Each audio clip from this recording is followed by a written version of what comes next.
Welcome to Travel Secrets with me, Tanya Rose, the podcast sharing wisdom for fellow travellers. Each week, I ask my guests to reveal their 6 travel secrets and the holidays and adventures that surround them.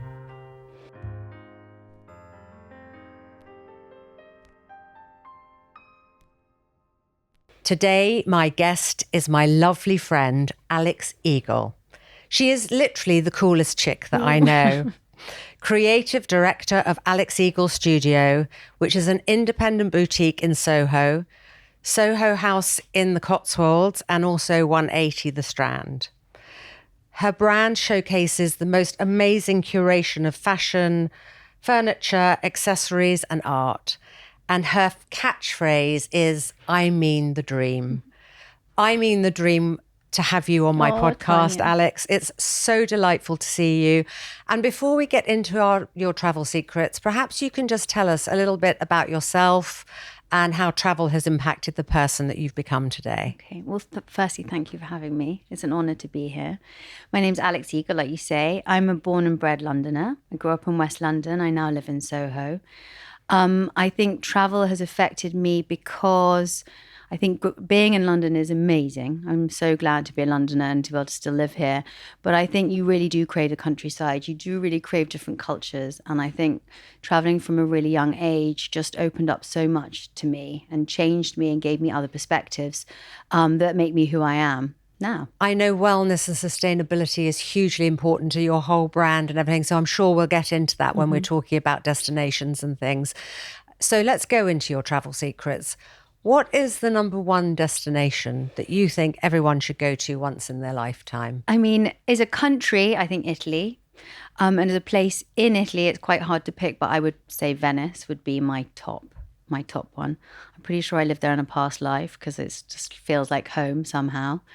But yeah, I think Italy just offers so much in terms of culture, food, fashion, just walking down the streets, the people, and Venice just has it all. You know, the history, the heritage, the food, the luxury hotels, but then just walking around the streets, the shopping is amazing. I don't know, you could go for a day and feel like you've had a lifetime of experience. You could go for a week and just never be bored, you know, it's got it all. Yeah, I totally agree. It's such a beautiful, beautiful city. Do you get inspired when you go to Venice? Do you bring things back that you then sell in your shops? Yeah, actually, one of the first things that I had in my shop 10 years ago, I went to Venice to try and find some Venetian glasses, and I was staying in the Aman Hotel, and I asked the manager, you know, does she have any leads? And funny enough, she said, well, the hotel, the people who own the palazzo, Bianca, her husband made Murano Venetian glasses. So I met with her and I worked with them. And we made beautiful glasses together, and we now make more and different things and stuff like that. But it was one of the first items I had in my shop. So you actually bespoke make your own glasses for your studio in Murano in Venice? Yeah, they sell really well. They sell all day, every day. They're beautiful. How lovely. And when you go there, do you have any favourite restaurants that you go to? Or yeah, I mean, I do like the Harry's Bar. It's a bit boring to say, but there's just something just not.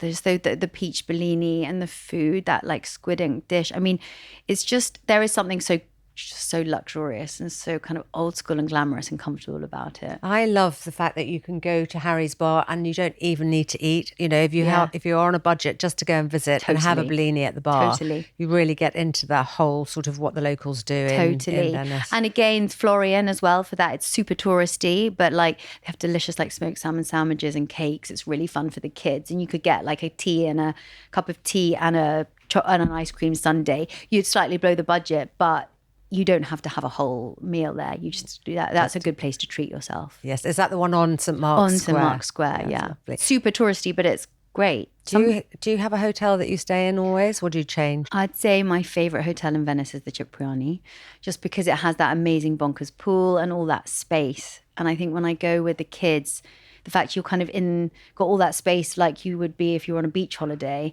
but you've got Venice and the culture just a boat ride away. So it's very spoiling and it's a real treat, but it is just incredible. So I must tell you about a new hotel that is opening next year by Les Arels Group. Yeah. And it's right next to the Cipriani. Oh, fantastic. It's the old Bauer Palace. Oh, yes, I know. And it has a bigger garden than the Cipriani. Okay. So Sold. we must we must definitely do a girls' trip Definitely. there. That I'd would love be that. fabulous. I'd love that. But I love them all. I love the Gritti. I mean, there's the Bauer was amazing. That I guess we'll come back at some point. The Gritti's great. Being on the Grand Canal is magical. I stayed at the Aman. That was very beautiful as well. That had a really pretty but kind of outdoor space as well. And what about shops? Is there a favourite shop that you have in So Venice? there's a shop that Sky McAlpine took me to, which is next to the same street as the Santa Marina Vella, which is obviously an adorable shop. But there's a Venetian woman who sells the most chic linens, cashmere scarves, tiny, beautiful curation of like stunning things for the home, which I love.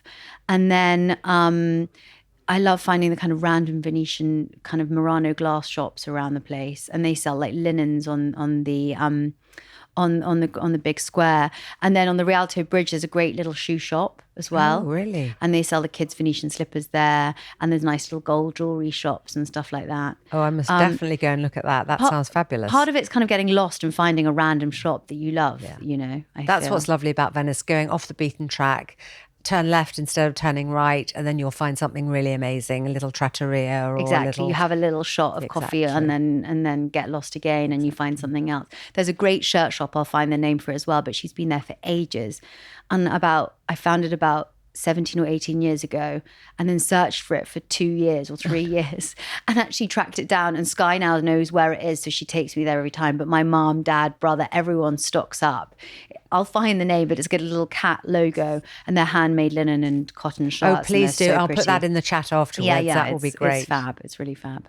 So let's go on to the next travel secret. What is the most unexpected travel experience that you have ever had? I mean, it's not that unexpected, but it really threw me how much traveling with my son, who's 8. I've got 3 kids and 2 stepchildren, but I quite like to do things separately with them. And going to New York with my 8-year-old, who was then, I think I took him when he was 7, and seeing the world and New York through his eyes was unexpected. How much I actually prefer New York with a child than I do in my teens and 20s, having an amazingly wild time. We stay on English time, so you kind of get up at the crack of the dawn. You go to have a really early breakfast or walk in Central Park before everyone's awake. And then you can go to the galleries and exhibitions and the Met or whatever really early. You're the first in the queue. And I loved it so much. I loved seeing New York through his eyes, the cinematic feeling, the looking up, the vastness, and the culture through his eyes. I loved it more than I've ever loved it before. Did and he that love was it? Unexpected. He loved it. He really loved it. And he's amazing. He goes to all these fantastic museums with you. Yeah. He's just such a cultured I've kind of child. trained him to be my best friend. I know he loves the Philharmonic. He's obsessed with classical music. He loves art. I know. I hope it stays like this because I've got a built-in best buddy. That's so lovely. In him, yeah. But it was amazing. We watched Night at the Museum the night we arrived, and we then went to the Natural History Museum when we woke up. The shops at those galleries are so good as well, and we kind of treat ourselves to. He started collecting the pins and the baseball caps, and I think the zoo in New York is just magical. When I took my son when he was about the same age, we used to always go to the zoo with my niece and my son. And it's tiny. Yeah. And I don't really like zoos normally, but I actually really, I'll really put that loved on the list. it. I didn't No, go. you absolutely must Yeah. go. The only thing that's a bit smelly are the penguins. Okay, But apart they're from so that, funny, it though, the really penguins, is. the Yeah, diving, I know. so So adorable. no, definitely put that on the list Yeah. when you go next time with Jack. Excellent. It's fantastic. And New York for you, I'm sure, is somewhere that you go and source lots of things and get lots of ideas for your fashion brand, do you? Yeah, I'm actually going in a week's time. I mean, what's super interesting is they're just always a bit ahead culturally in terms of food and drink and fresh pressed juices. They were there 10 years before we even saw them here. I'm going next week. It's more for kind of hotel restaurant inspo than the fashion inspo, which is also gorgeous. I mean, the nice thing is the Americans really buy clothes. They love the fact my clothes aren't logoed. They love the fact it's made in London. They love the fact it's really lovely fabrics. And there's quite a culture there of dressing up, but in a low key way. So, Yeah, I have some good clients there.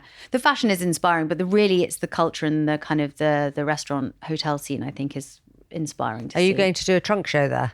I did a trunk show actually with my friend Nina Runsdorf, the jeweler, and it did really well. It was really nice to kind of like be there and show the clothes myself. But I think really rather than doing a bunch of trunk shows, I think I just need to find a space and open something there at the right moment. Yeah. But your fashion is, I mean, it's all about sustainability and longevity, and your suits and things are just magical. I love them. I think they're so fantastic. Thank you. Really, really lovely. And sustainability is very important to you, isn't it? Yeah, I mean, I'm careful about using sustainability because I feel like worried about greenwashing. I mean, ultimately anything new is not sustainable, but what we do is things in really small batches in really beautiful fabrics. We make it in London, so there's much lower impact. You know, it's all made, like I can cycle to our factory that makes the cashmere. We make everything like outerwear and tailoring in the studio in Soho. So there's not a lot of waste. We don't make things in huge quantities. It never goes on sale. You know, if something sells out, we'll just make more, you know. So hopefully it's just low impact. And again, like they're nice natural fabrics, and we work, even the tracksuits are made in England out of organic materials and recycled cotton and stuff like that. And they're obviously the wellness side of things, with, as you're talking about your tracksuits and things. At 180, you've got a whole floor which is all about wellness, haven't you? Exactly, yeah. We've got the 180 Health Club, where I've got like an Alex Eagle Sporting Club studio. We do fencing, Pilates, jiu-jitsu, ballet. It's all about kind of connecting and sports being fun, not sports being kind of like tedious. It's sports for like the enjoyment of moving and connecting with people and doing things together, and it feeling like not a chore, more like a hobby. And one of my travel tips for everyone that comes to London, if they are wanting to feel good, is your amazing, what are they called? Infusions. Yeah, the IV drips. The IV drips. The cryo chamber is very good for post being in an aeroplane. And as we've got an ozone sauna as well. All those things that somewhat like decompress you after you've been on those horrible flights. Yeah, no, but also the infusions are really good too. Yeah. So yes, good. Let's good do one travel together tip. next Yes, week. let's. What is your most overrated or underrated travel experience? I would say the English countryside can be a bit underrated. I grew up spending a lot of time going to Exmoor, or, you know, the forest outside of Bristol, or Wales, Scotland, I mean, in the UK. But I mean, I went to Dartmoor and I went to stay in Olga Polizzi's stunning hotel there. And just the landscape, the feeling of being calm, the fact you've just got in a car and got there, or you could take a train. And I think sometimes we forget, with all the inspiration from friends about places around the world, forget that on our doorstep, the English countryside is so stunning. So beautiful. What's Olga Polizzi's hotel in Dartmoor? I don't know that one. It's called Hotel Ensley. And I mean, even just Hay-on-Wye is incredibly beautiful, and all that like Cornish, Welsh border, Cornwall is stunning. I think we can forget sometimes to go on holiday in our own country. Well, I think during COVID, when we were all, you know, banished from flying, a lot of people did discover the English countryside when we were allowed to actually go out, but not on a plane. I'm a huge Cotswold fan. Yeah, I know that you are as well. I mean, I love Soho Farmhouse. I want to live in the Cotswolds just to be near Soho Farmhouse and Dalesford and waft in lovely things to Pilates classes. One day, I mean the dream. That is my dream. And actually, talking about I mean the dream, you're writing a cookery book, aren't you? Well, my son's actually doing a cookery book because I don't cook. And poor little guy, so as not to starve himself, every time we go away, he, since a really small age, would like take down recipes. I remember once being on a really sweet little sailing boat, and somehow the woman who was also looking after us on the boat came out with this delicious pasta. I mean, you couldn't believe how delicious this was. And the kitchen must have been the size of this table. I mean, it can't have been any bigger. It was a really humble sailing boat. It wasn't some big thing. And my son was just mesmerized, and she wrote down the recipe, and that kept on happening. He'd have a tiramisu and he'd write down the tiramisu. It began when he was 3 or 4 in Italy. And then it just grew. And then he just asked everyone what his favorite dish was. He got Jeremy King to give him a recipe, Ruthie Rogers, Guy McAlpine and Gingell, and then non-chefs as well. And so he started making a record of all these recipes. and then started kind of doodling and drawing. I mean, it started to become a bit of a book, and I decided to help him make it a book. It's very much not my book. It's very much his book. But it's called I Mean the Green, which is like I Mean the Dream. And it's kind of, lots of people have given him child-friendly recipes that children will enjoy making, that either they're really nourishing but easy to make, or cookies and cakes and yummy stuff that kids just sounds like to make. delicious. Yeah. Absolutely delicious. Can't wait till that comes out. That will be my go-to Christmas present for children. Well, actually, for adults who can't cook like me as well. Like me. Yeah. Like me. Actually, that takes us nicely onto the next travel secret, which is about food and drink. What is your best restaurant or your best meal, your best cocktail? It's very hard to pin one down. I love that. Or let's just talk about food and what you like. Well, I love food in general. There's a very famous, it was less famous 15 years ago, but still pretty famous, shack on a beach. It's just, it's a boat right away from Positano called Adolfo. Lots of people know it, but also lots of people might not know it, and you should know it because, again, it's the most delicious food cooked on a beach in a tiny wooden shack, and they bring out the most incredible food, like mozzarella wrapped in vine leaves, squid, fresh fish. They have a huge, like, pictures of jugs of like a sangria type peach wine. It makes it lethal, and it's just incredible. This food is incredible. And I first went about 16 or 17 years ago, and go back, do a pilgrimage as often as possible. And actually, as a younger, single person, or then with my husband, it was so romantic and so nice. But now with kids, because it's so noisy and on a beach, somehow the children really behave. If you put them on a white tablecloth in a smart restaurant, they know they've got you and they go for it. If you put them in a place like that, they're so well behaved because it's a beach and it's loud and it's fun and there's families and people are eating lunch in their bikinis, and it's just like, I'd say that's probably if I could go to a destination for my last meal. The food is delicious, but it's just such fun taking a boat there and eating on a beach. And I don't know it, and I am so excited to put that on my list put it on of your places list. to go It's to. amazing. Talking about Italy and hotels and destinations, I know you're very friendly with the lady who owns the Pellicano. Yeah, Tell us a little Louise. bit about that group of hotels. Well, it's amazing. I mean, the food there is amazing. The drink there is amazing. The whole magic that she's created. So I met her because I was staying at her hotel, Il Pellicano. I met her, and we ended up going on a road trip around Tuscany and becoming best friends. She's now my daughter's godmother, and she's one of my closest people in the world. And she's an amazing hotelier. Everything she touches turns to gold, but not by accident. She puts in a lot of work. It's the things you don't even recognize that you walk in and there's this delicious smell. The music is just right. The books and the magazines in your room, the dressing gown is just perfect. The little amenities in the hotel that just, you really want to use that shampoo and conditioner. So again, they're not being chucked away.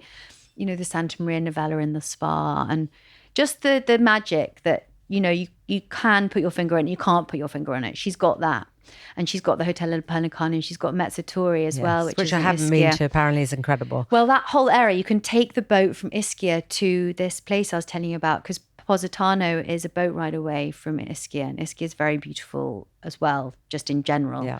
And that's nice because they let children go there. So it's a really fun place to go with kids, because you can just hang out in Ischia at her hotel, and then you can get a boat if you fancy it around. All those islands around there are just beautiful. And the other hotel that she owns is the Posta Vecchia outside Rome. Rome, exactly. Wasn't that John Paul Getty's home or something? It was, yeah. It's had amazing. a really interesting history. There's actually a Roman ruin on the site you can go downstairs and look at. I mean, that's amazing because you can actually just go to Rome and stay there and get into Rome every day. It's 30 minutes or something. Yeah, fabulous. And then the other thing I think she's so clever that she's done is her online boutique, Issimo. Yeah. Very cool stuff. Well, she just gets the whole like Italian zeitgeist, and everyone she likes really buying does. into that. Yeah, no, she really does. She's great. I haven't met her yet, but I look forward to meeting you're gonna her love one each day. other. Exactly. What is your best insider travel secret or tip? I would say, with so few degrees of separation now, with everything connecting us all the time, you are so close to finding someone who is a local wherever you go. Even if you're going to Reykjavik or or a tiny island somewhere, you're going to be able to find someone who knows someone. And it's really worth having an insider and a local's point of view.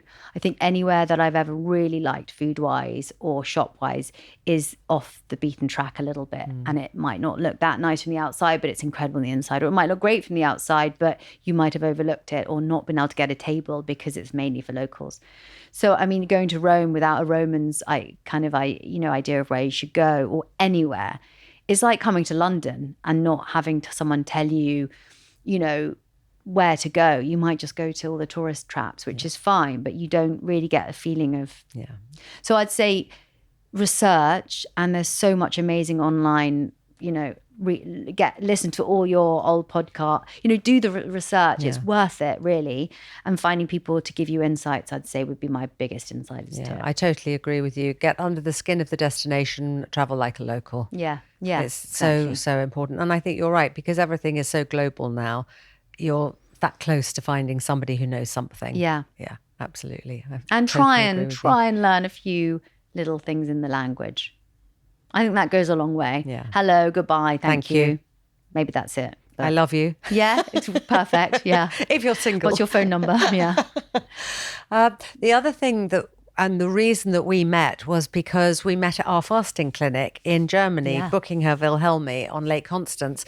So I know you're hugely into your wellness. Tell us a little bit about fasting and wellness and Buckinger. Well, I first went to Buckinger because I'd had my first son, and I was struggling with a year after a baby, how you feel, and you're it's just a new thing, and you want to get back into your clothes, and your brain's a little bit foggy, and you've changed, fundamentally changed, and that doesn't just without a little bit of support from friends and family and yourself, like, go away. So I actually just went to lose the last couple of kilos from the baby, but I ended up actually having a really beautiful, really spiritual time, and actually understanding how to kind of put the guilt aside of leaving your child and indulge in some time to yourself, and how important a bit of solitude and time by yourself is, and restorative it is, and to reconnect with yourself, not being a wife, if you're a wife or a girlfriend, but in this case it was not being a mother and a friend and a boss and all the things, just being myself again. And everyone reaps the benefits whenever I come back from there, because it's great to lose a couple of kilos, but it's the fundamental, like, for me it's quite spiritual, being by myself and being in that landscape and unplugging and trying to slow down. But I think it's just an investment in yourself. I think it's the best investment I make every year. I go in January, and we're often there together. I love the walks, the fact that you go into the forest for 2 hours. I do the bee walk, which is the silent walk, and I spend my life talking to people all year round, and this is my one time to disconnect. The third day is always a nightmare. I'm always very ill. I have headaches and things.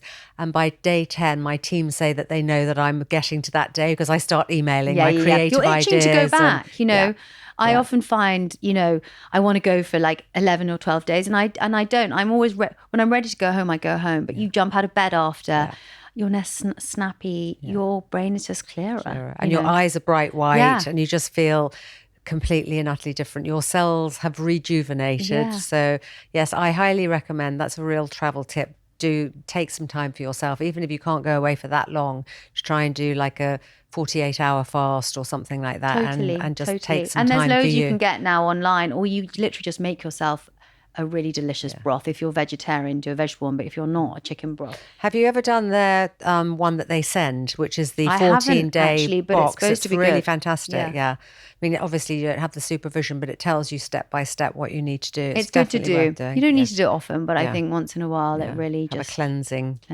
or just a non-alcoholic month or something. It stops you wanting that gin and tonic at 6, exactly. Or the chocolate after every meal, which creeps in over the year. So what is your most poignant travel experience? Okay, I'd say I have 2, because your life is split. I'm only 41, so I don't know how many times it's going to be split, but it's definitely been split 3 times in significant chunks. And I think the end of my first one was when I was 18. I went traveling around the world, but I mainly was in India for a few months. And we went on the tail end of the trip, which was incredible, and I could talk about for days, but was Varanasi. And I think it was incredible to see at that age, I must have been 18, being in Varanasi where it's all about death, the pilgrimage people made for that, and the way in which death was treated, and the kind of value of that. I'm not going to be very eloquent, but the feeling that left me was very poignant and stayed with me in a kind of way that I thought about in a new way, but also in a beautiful way, in a very spiritual way. It's a very spiritual country, obviously. And Varanasi was like the pinnacle at the end. That was a fundamental in terms of poignance. And then I think more recently, I went to Ibiza with all 5 of my kids and my husband. It wasn't normally really my kind of place. Obviously, Ibiza is amazing, but this time it was about like seeing a family. It was just sitting around a table and at all these ages and everyone laughing and being together and being connected. And Ibiza was quite slow because there isn't huge amounts of culture. Like we're normally in Venice or Florence or Rome. We're out every moment of the day. And there the culture is a bit being together. Me and my husband did a lot of breath work and yoga and hiking. For the 22-year-old there and 15-year-old, there's a nightlife. Yeah. For the kids, there's a swimming pool and nature and a playgrounds and the sea. So I think it was also just poignant to see a place give everyone something and just us all connect. And it was like the little things. It wasn't one big cultural experience. It was sitting around a table and laughing with each other. So that takes us beautifully into the last thing, which is I asked you to bring a photograph to show us the photograph and describe the photograph and how that sums up travel for you. I think in this photograph, I'm probably pregnant with Luke, my last baby. I'm taking the photo, so you can't see him in it. But it's Scarlett and Libby, my eldest stepdaughters, and Jack and Coco, a very funny, sweet little age. And they're all on a gondola, which we wouldn't normally do, but you've got to do it once or twice in your life. And it was just them peering out into Venice, the kind of splendor, but they're just, it's so it's so weird that it's like the vista from a boat looking up at these like ancient buildings, and on each of their faces there's just a kind of different expression, and it's just a place that we love and we return to, that we never get bored of, and it's just seeing them all together. And I think really as a mother, that feeling of experiencing places through the eyes of your children, it's a whole new meaning of enjoying travel. I enjoy travel for myself, and I think travel at an early age and in my late teens and 20s definitely formed me. But now seeing the enjoyment of travel, seeing it affecting and building and like fundamentally changing or helping them grow is kind of the main enjoyment for me now. Absolutely. And that really sums up the sentiment of travel to me as well. So finally, what's next for Alex Eagle and where are you going next? So the big project is 180 The Strand, which I can't wait to show you, where we're doing hotel, restaurant. I'm doing a big store there. We're going to have more health club and kind of amazing deli. So I think my life is going to be focused on that chunk of London, the new district, which is like just by the river on behind the Strand, which is an amazing place. And it, you get to see the whole of London. It feels like the heart of London. So that's my main project. But there's always something going on. Well, I can't wait to watch this space and to come and visit and to see more of you. Thank you so much for joining me. It's been wonderful. Thank you, Tanya.